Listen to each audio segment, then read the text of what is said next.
Ladies and gentlemen, at this point, I'd like to invite His Majesty Asantehene Ɔtumfoɔ Osei Tutu II to do us the honors of his remarks. Please welcome the Asantehene, the man for whom we are all here tonight. The second to do us the honors of his remarks.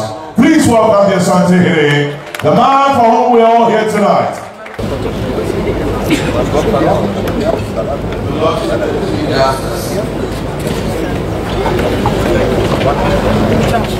And my dear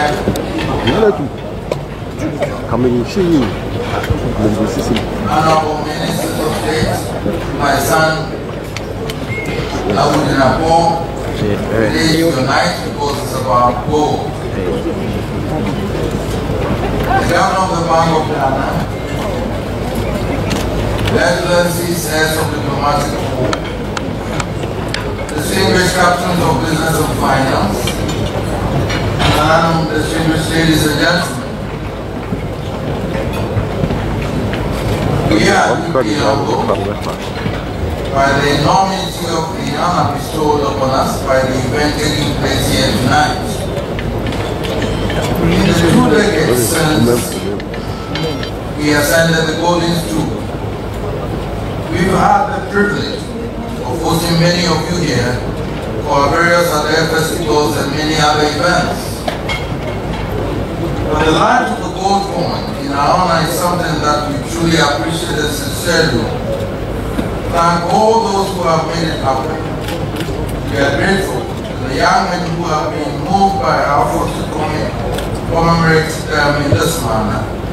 And we are particularly thankful to the Bank of Ghana, especially the Governor of the Bank of Ghana, for giving them the nod to proceed. Asante has been acknowledged centuries as the kingdom of gold.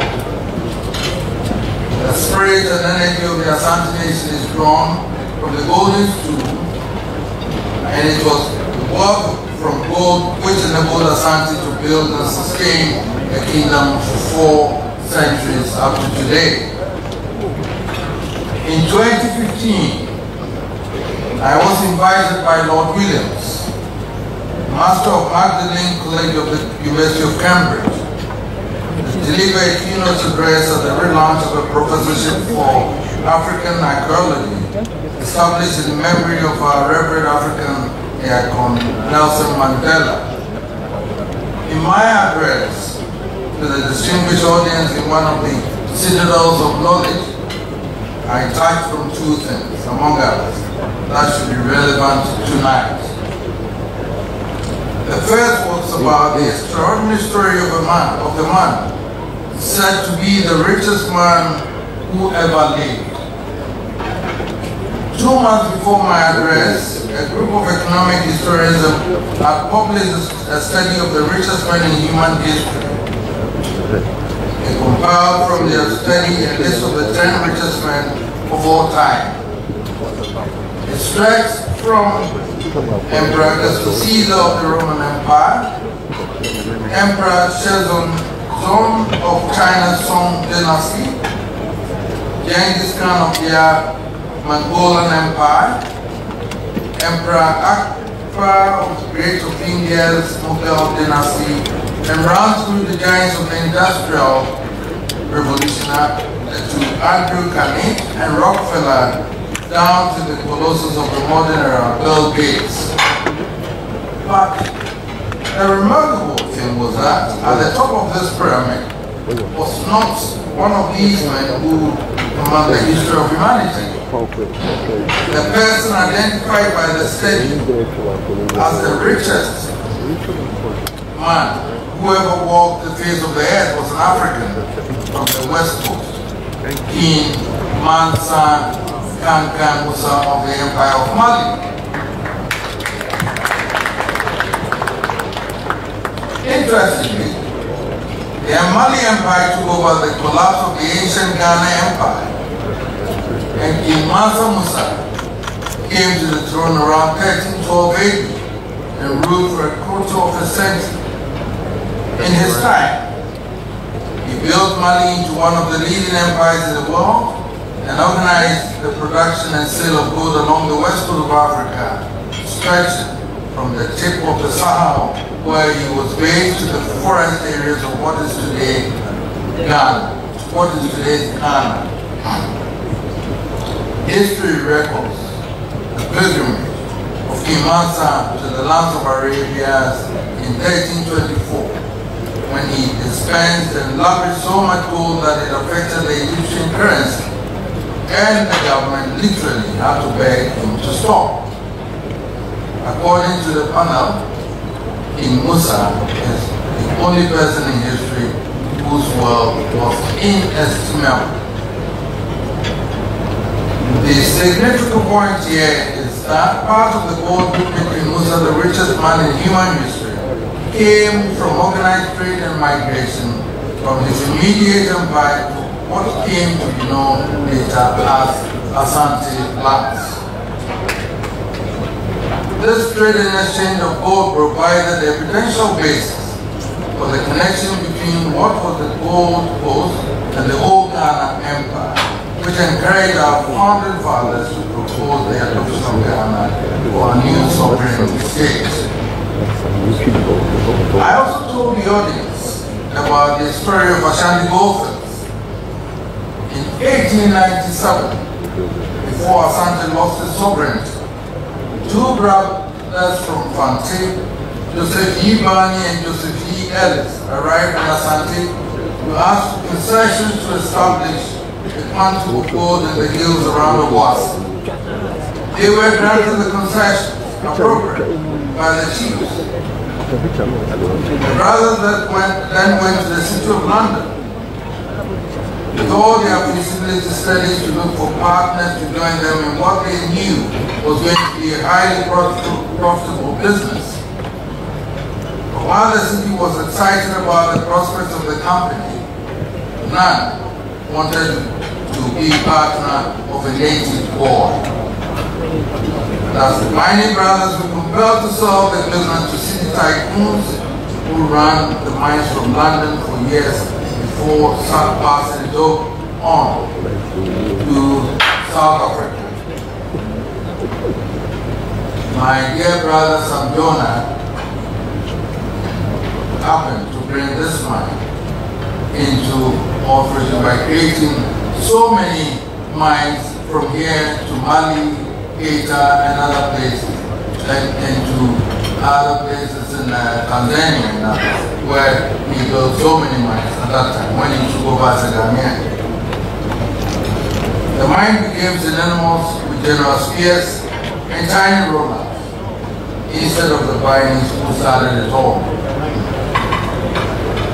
What these stories tell us is that gold has been the backbone of this nation since the beginning of history. Gold was Asante, and it was the clamor for gold which was the main driver of our colonial conquest. It was not without reason that we were called the Gold Coast. From the Gold Coast to sovereign Ghana, gold has played a major role in the growth and sustenance of our economy. While the nation has gained enormously from the metal, and it is hard for me to know that Ghana is still the largest gold producer in Africa, and yet we cannot help acknowledging the legitimate question remaining about the proportionality of the benefits related to the traditional areas from which the metal is mined. When Asante was integrated into the Gold Coast, we gave up control of our gold resources which passed to the government. That has continued since independence, with the central government controlling all our mineral resources, while our traditional rulers control the land. But as we all know, the process by which we get to the mineral resources entails tremendous damage to and degradation of the lands. So we have a situation in which the state glories in the glitter of gold, while the owners of the land are left with the ravages from the degraded spoiled lands. And I was glad to hear from the government and from the vice president that now Ghana, the Bank of Ghana, has made a policy to buy gold and retain it here under this government, and we thank you very much for that. But it was interesting that from 1960 up to this time, Ghana, the Bank of Ghana, the central government, was not holding any gold at all when we are gold producers with all due respect. And that is an indictment on all of us in terms of why should Ghana be known as gold, and yet we cannot still go to our vault in the central bank to have gold now that it's being taken. The calamitous impact on our environment, compounded by the sport of calamity that has afflicted our country for some years now, has struck Ghana and the mining industry deep in the throes of the debates about climate, which is the greatest challenge facing humanity today. How do we reclaim our forest cover and restore our ecosystem? How do we ensure the adoption and sustainable practices in the mining industry? How do we now ensure that the benefits of gold are truly reflected in the communities where they are produced?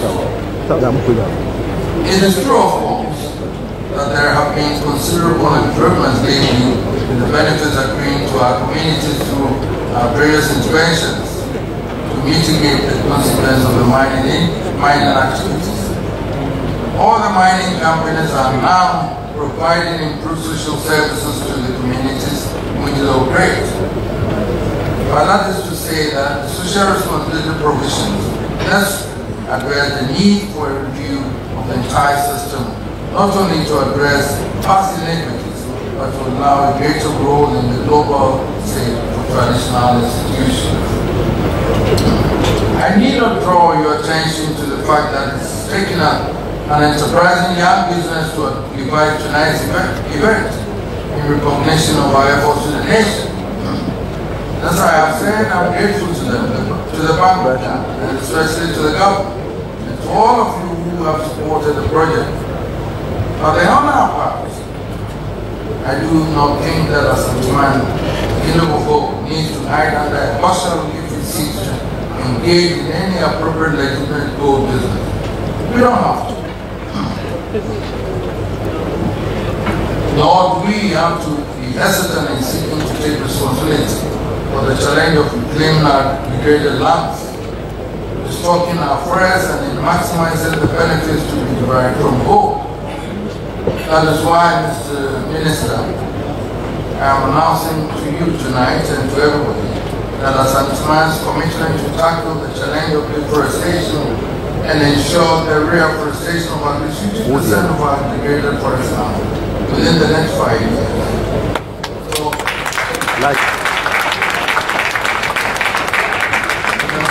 I know you traveled out and you talked about us, and I'm blessed the challenge because we want to do it. We want to be able to do this in partnership with dedicated green investment vehicles to drive the momentum for Ghana's transition to a carbon neutral nation in accordance with the international commitment. It is my hope that the success of the commemorative gold coin we launched tonight will convince the nation that there is room for more innovative ways to help us maximize the basis of our nation's wealth. Asantehene will play its part in this exercise and will encourage other traditional leaders to harness the creative talents at their disposal to make it a worthy global effort. Obviously, a lot rests on the success of tonight's event and its outcome. Conscious of the fact that the success of such a project can be influenced by the environment and the climate in which it is held, I have organized in the past weeks about the fact that the nation is passing through some of the most challenging times, with ill winds threatening to blow us apart, and I feel there must be many who are wondering whether this is the right moment to be seen to be jolly. Your Excellency the Vice President, my Lord Chief Justice, the Chief of Staff, our forefathers who created the Asante Kingdom were truly unique in Africa. They created their own calendar embodying the spiritual and moral level. And that's what happened today.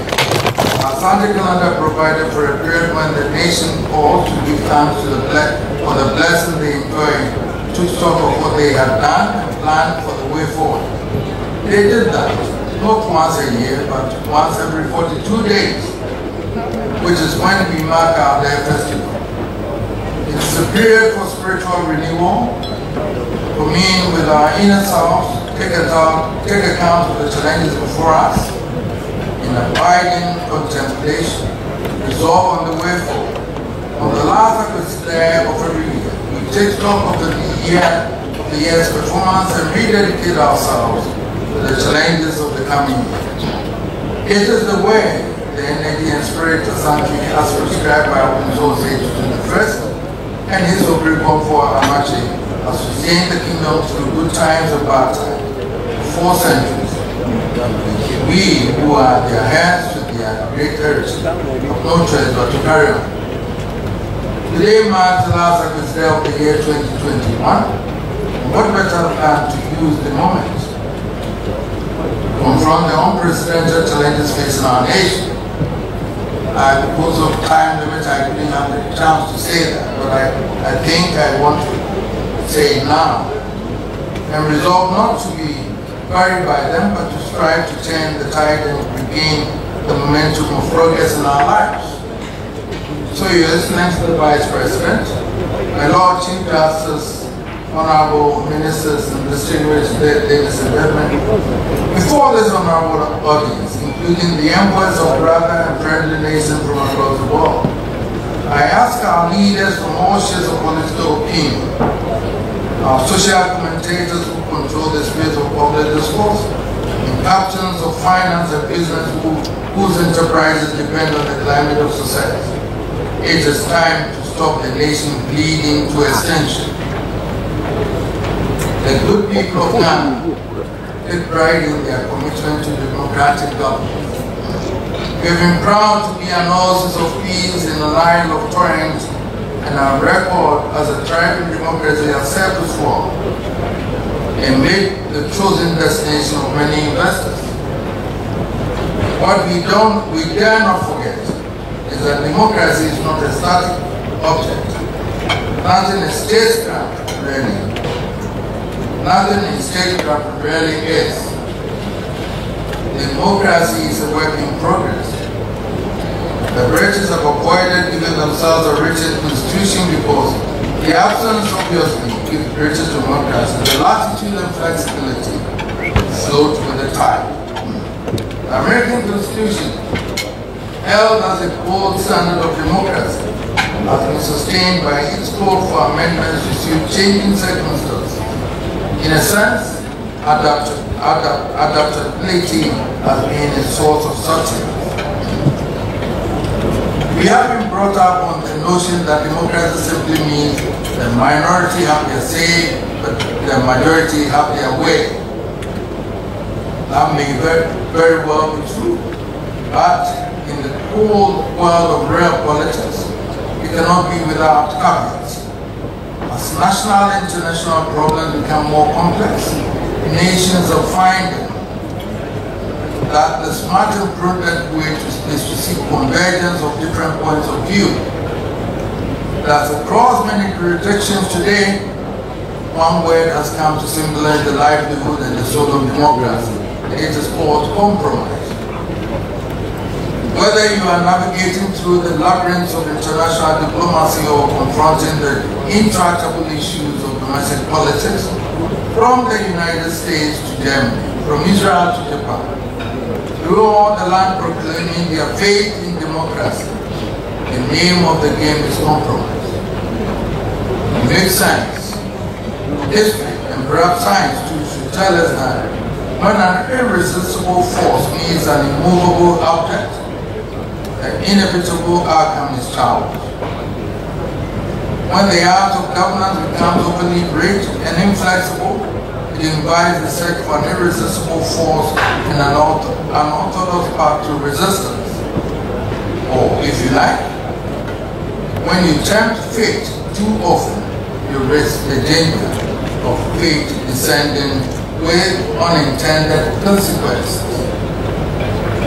We have been fortunate in our political journey to have moved from a period when one political party dominated everything. Today, at least two main political parties have reached at a period in government. If we are honest, we will agree there is no perfect government, and there will never be as long as different points of view prevail. And if we are honest, we will also agree that there are no people in the whole wide world who love paying taxes. And yet, there's no other way conceived by the human mind by which governments can raise the resources to provide for our needs other than by raising taxes. And I do not know of any form of taxes which is less painful than others. So alas, governments of all hues will raise such taxes as they find necessary to meet our needs. And alas, if we are good citizens, we have to pay our taxes.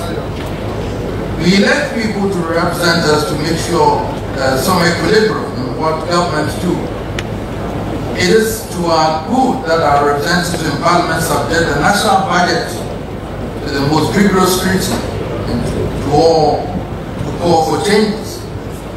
Governments must always also have the humility to acknowledge and embrace useful inputs from all sources. But our representatives need to also bear in mind that it is not their role to either determine policy for the executive or to frustrate them from performing their legitimate duties. The good thing is, in a democracy, is that people listen, observe and weigh what their leaders do over time, and pass their judgment at the appropriate time. So our parliamentary representatives can be assured that their contributions in the houses are not wasted. The people have noted them, and no doubt they will reflect on them when the time comes to determine the next phase in our government process. That may be 2 years away, but that is what democracy demands. What is important now is for them to turn down the temperature and allow the process of government to proceed so that the people retain their exclusive right to pass judgment on how they have been governed at the appropriate time. Captains of business and finance gathered here tonight need the certainty in our political climate to facilitate their successful operations. The global investment community seeks the certainty of our democratic commitment to encourage them to purchase our gold and invest in our economy. And the good people of Ghana want the reassurance that the democratic path that they have chosen remain irreversible. So let the spirit of compromise prevail and drastically reduce, if not completely eliminate, the risk of our democratic governance being truncated by unforeseen circumstances. May the storm soon blow over and Ghana continue to shine like the 24-karat commemorative gold now and forever. I don't come to Accra, so I can't go to Parliament and I can't go anywhere. I'm a boss of staying here. Thank you for your support. And may God continue to bless our time in this homeland, Ghana, and the nation. Thank you.